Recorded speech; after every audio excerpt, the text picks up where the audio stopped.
Continúo por acá, dejo el link a la primera parte del video en la descripción.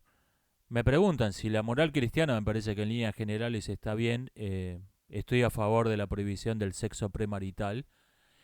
No, el- tampoco me agrada demasiado la promiscuidad sexual, pero esto es algo que viene en el combo con la fundamentación mitológica de la moral cristiana, que es precisamente lo que me desagrada. El cristianismo absorbió muchos rasgos de la sociedad patriarcal en el verdadero sentido del término, donde se originó. Entonces, este elemento, la prohibición del sexo premarital, que era propio de la sociedad patriarcal, de la religión que origina la sociedad patriarcal, del culto a los antepasados, se transfirió al dios pater, al dios cristiano. Esto es algo que tiene que ver con el fundamento mitológico de esa moral, precisamente. Tampoco veo la promiscuidad sexual como algo bueno, es algo propio de una sociedad decadente que no me agrada demasiado. Sí, estoy en contra de que se prohíba. ¿Es la sociología una ciencia? ¿Por qué no? Curiosa esta pregunta. Bueno, le voy a arruinar el chiste, yo creo que la sociología sí es una ciencia. Hay más pseudosociología, y me refiero a pseudociencia que se estudia en las universidades, que cualquier otra ciencia o incluso que todas las demás ciencias puestas juntas. Hay más fraudes, hay más fraudes sociológicos que fraudes biológicos, físicos, etcétera, puesto todo juntos. Pero sí, la sociología es posible estudiar, la sociedad es posible de estudiar con métodos científicos. Y se lo ha hecho esto. En la escuela francesa de Durkheim tenían un método rigurosamente científico para estudiar la sociedad. La sociología la tiene muy difícil haciendo predicciones, porque es muy difícil, incluso haciéndolas es muy difícil corroborar que va a tener una cierta vaguedad la descripción de la predicción, que va a ser muy difícil corroborar si se cumplió o no. Hay casos, hay unos pocos casos donde esto es así. Em, Durkheim decía que en las crisis económicas llamadas U, que se inician con un abrupto derrumbe de la economía, una meseta y una igualmente abrupta recuperación, Durkheim decía que hay tantos suicidios en la recuperación como en la caída, lo cual contradice al sentido común. Y esto se vio en la crisis de 2008-2012, se vio esto, estamos hablando de hechos registrados estadísticamente. Pero es una excepción, la tiene muy difícil la sociología, lo mismo que la psicología la tiene muy difícil para hacer predicciones. Por lo tanto, para, para mantenerse en el campo de la ciencia, lo que tienen que hacer es buscar elementos cuantificables, ver qué se puede contar, medir y pesar, y, y buscar explicaciones sintéticas que sean lo más elegantes posible, es decir, que expliquen muchos fenómenos distintos con, con muy pocos con muy pocos postulados básicos, expliquen lo más posible con la menor cantidad de postulados básicos, expliquen la mayor cantidad posible de fenómenos. Esto es lo que en esto tiene que consistir el rigor científico de la sociología y muy especialmente de la psicología, que la psicología tiene también problemas para cuantificar, tiene un problema añadido que no tiene la sociología. Um, Me preguntan, pienso que 1984 de Orwell está siendo usado como un manual de instrucciones por algunos tiranos. Yo creo que hay veces que sí. Por ejemplo, en las universidades hoy en día se está enseñando literalmente que 2 más 2 son 5. Y eso no puede ser una casualidad. Eso lo tomaron de 1984. No puede ser coincidencia. No puede ser coincidencia que alguien esté enseñando que 2 más 2 son 5. No puede ser una casualidad.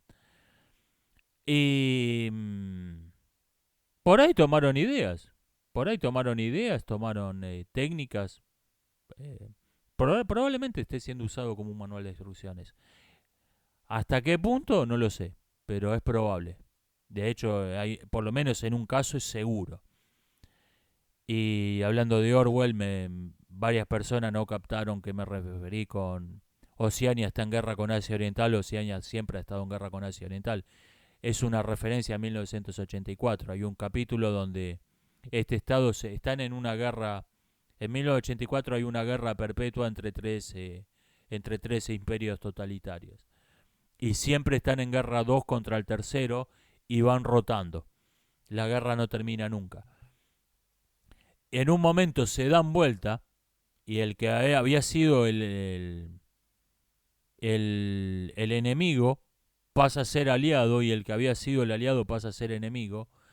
Y en el Ministerio de la Verdad, que es el que se ocupa de regular las mentiras oficiales, están eliminando todos los registros de toneladas de propaganda, registros históricos, periódicos, y mientras un altoparlante informa, Oceania está en guerra con Asia Oriental. Oceania siempre ha estado en guerra con Asia Oriental. O sea, no es que la semana pasada éramos aliados y ahora estamos en guerra.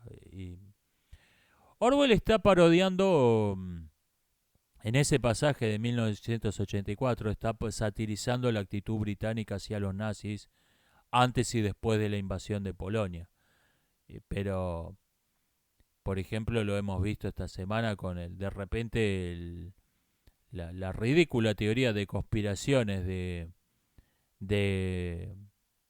del origen en un laboratorio del virus, de repente pasó a ser lo que dice la ciencia.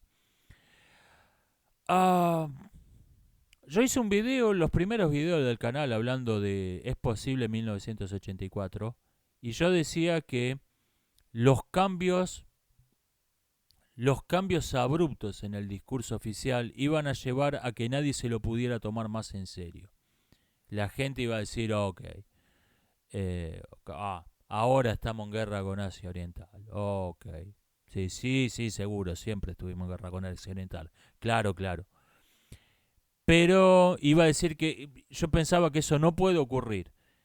Pero lo que estoy viendo en la realidad, en esta realidad que tiene tanto de orwelliana, es que realmente la gente se adapta más de lo que yo pensaba a esos cambios abruptos en el discurso oficial. Um, Te dice, siempre estuvimos en guerra con Asia Oriental, te lo digo, convencida. Se adapta más de lo que yo pensaba. Sí noto, sí noto el efecto de saturación, el efecto de a pesar de que están haciendo el mejor esfuerzo para creerse lo que le están diciendo, no pueden muchas veces. Y de todos modos es más posible de lo que yo pensaba. 1984. Yo lo que estoy viendo en la realidad es que el efecto de saturación está ante los cambios abruptos del discurso oficial. El efecto de saturación existe, el efecto de saturación se produce, la gente le cuesta tomárselo en serio, pero no tanto como pensaba. Veo que hay un Veo que hay una adaptación asombrosa a un discurso que cambia continuamente, que no tiene el menor sentido, que lo que ayer era tabú hoy es obligatorio y viceversa. Se adapta mejor de lo que yo pensaba, la mayoría.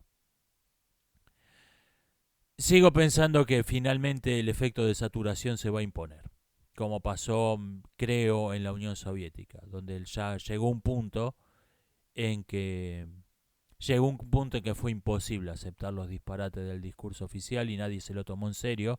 Y el discurso, cuando nadie se tomó más en serio el discurso oficial, el régimen se colapsó. Pero tardó 80 años. O sea, voy cortando por acá, nos estamos viendo hasta la próxima.